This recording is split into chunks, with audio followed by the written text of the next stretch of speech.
KAS എക്സാമിൻ്റെ പ്രിലിമിനറിയുടെ 31 മുതൽ 40 വരെയുള്ള ചോദ്യങ്ങളുടെ ഡിസ്കഷനാണ് ഈ വീഡിയോയിൽ നമ്മൾ നോക്കുന്നത്. 31th question. Which of the following is not a factor contributing to Kerala's increasing drought frequency? Options: land use changes, industrialization, climate change and hydrological system degradation. ഇതിൽ കേരളത്തിലെ ഇൻക്രീസിങ് ഡ്രോട്ട് ഫ്രീക്വൻസിയായിട്ട് ഡിപ്പെൻഡ് ചെയ്യാത്തത് ഏതാണെന്നാണ് ചോദ്യം. ആൻസർ ഓപ്ഷൻ ഡി ആണ്, hydrological system degradation. Explanation: hydrological system degradation is actually a result of drought and not a direct contributing cause like land use, industrialization and climate change.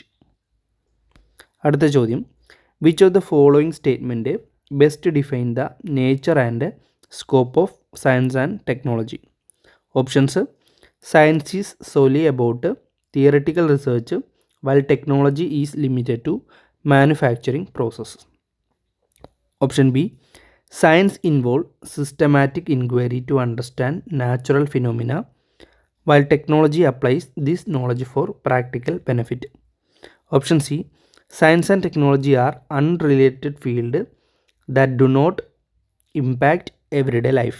Option D, technology is the art of invention with no reliance on scientific principle. അപ്പോൾ ഇതിൻ്റെ answer വരുന്നത് option B ആണ്. Science involve systematic inquiry to understand natural phenomenon while technology applies this knowledge for practical benefit എന്നതാണ് ശരി ഉത്തരം. Nature and scope of science and ടെക്നോളജിയാണ് നമ്മളോട് ചോദിച്ചിരിക്കുന്നത്. അതിൻ്റെ ആൻസർ എന്താണ്? Science involve systematic inquiry to understand natural phenomenon while technology applies this knowledge for practical benefit. അതിൻ്റെ എക്സ്പ്ലനേഷനാണ്, science and technology are interconnected. രണ്ടും ഇൻ്റർ കണക്റ്റഡ് ആണ്. Science explain how things work, എങ്ങനെയാണ് തിങ്സ് വർക്ക് ചെയ്യുന്നതെന്നാണ് science explain ചെയ്യുന്നത്. Technology uses this understanding for practical applications. Next question, what is the primary objective of the national policies on science and technology and innovations? Science and ടെക്നോളജിയുടെ national പോളിസിയായിട്ട് ബന്ധപ്പെട്ടുള്ള ഒരു ചോദ്യമാണ്.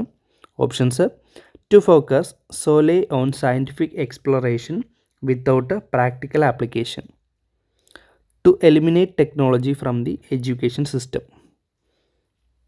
അടുത്തത് to promote research, innovation, sustainable development across the action.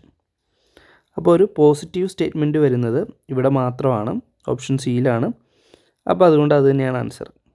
Option D, to restrict technological development in order to preserve traditional practices. അപ്പോൾ primary objective of the national policy on science and technology എന്താണ്? To promote research, innovation and sustainable development across the nation എന്നതാണ് ശരി ഉത്തരം. ഇതിൻ്റെ explanation, national science and technology policies focuses on research, innovation and sustainability to promote long term socio economic development. അടുത്ത ചോദ്യം, who is popularly known as the missile man of India for his significant contribution to defence technology and innovation? തന്നിരിക്കുന്നതിൽ missile man of India എന്ന് അറിയപ്പെടുന്ന ആരാണ്? Options: APJ Abdul Kalam, doctor Homi Jehangir Bhabha, CV Raman, doctor Vikram Sarabhai. നമുക്കറിയാം ആരാണ് missile man of India എന്നറിയപ്പെടുന്നത്? Doctor APJ Abdul കലാമാണ്. Doctor APJ Abdul Kalam is celebrated for his work on India's missile development program, earning him the title Missile Man of India. Okay, next question. Which government initiative is primarily aimed at promoting the use of ICT technology use ചെയ്യുന്ന government initiative ഏതാണ്? Digital India, make in India, skill India, Swachh Bharat Abhiyan. അപ്പോൾ answer digital ഇന്ത്യയാണ് ശരി ഉത്തരം. Digital India aims to transform India into the digitally empowered society by promoting information and communication technology accesses. Next question. Netiquette refers to a new computer virus, a type of internet hardware, an outdated communication protocol, the set of guidelines for respectful and ethical behavior when communicating online. അപ്പോൾ അതാണ് ശരി ഉത്തരം. നെറ്റിക്വിറ്റി എന്ന് വെച്ച് കഴിഞ്ഞാൽ the set of guideline for respectful and ethical behaviour when communicating online എന്നതാണ് ശരി ഉത്തരം. നെറ്റിക്വിറ്റി എന്ന് വെച്ച് കഴിഞ്ഞാൽ ഇൻ്റർനെറ്റ് എറ്റിക്വിറ്റിയാണ്, which refers to polite and respectful communication behavior on digital platforms. അടുത്തത്, which of the following best describe benefit of the artificial intelligence and robot?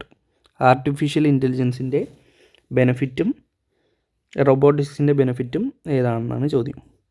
Options: they primarily lead to increased operational cost and complete job replacement.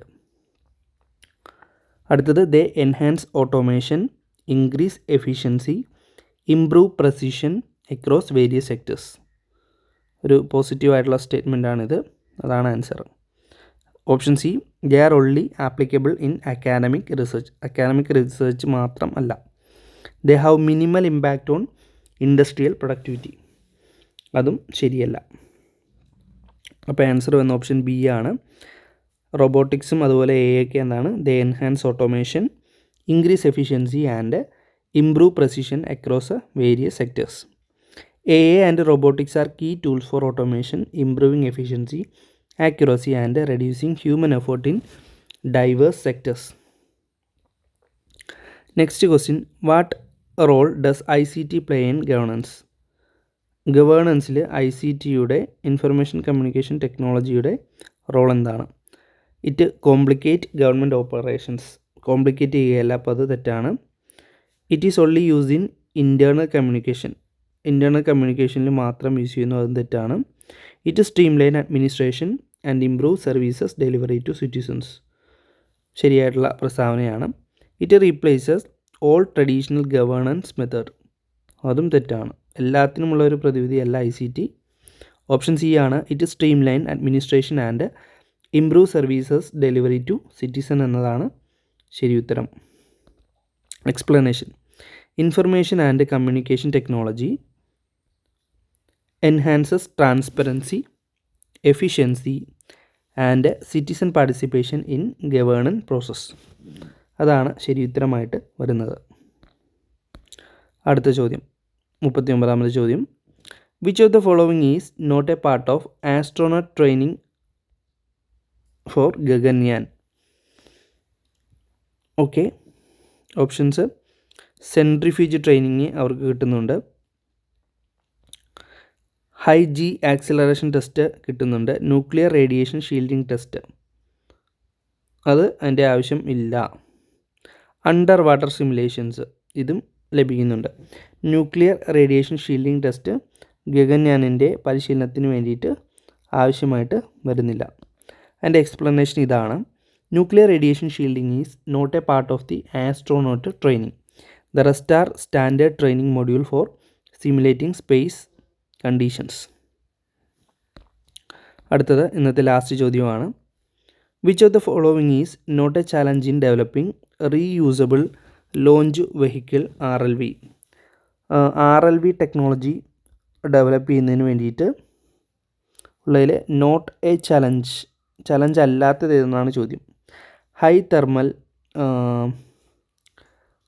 Thermal resistance during reentry, അത് ചലഞ്ചാണ്.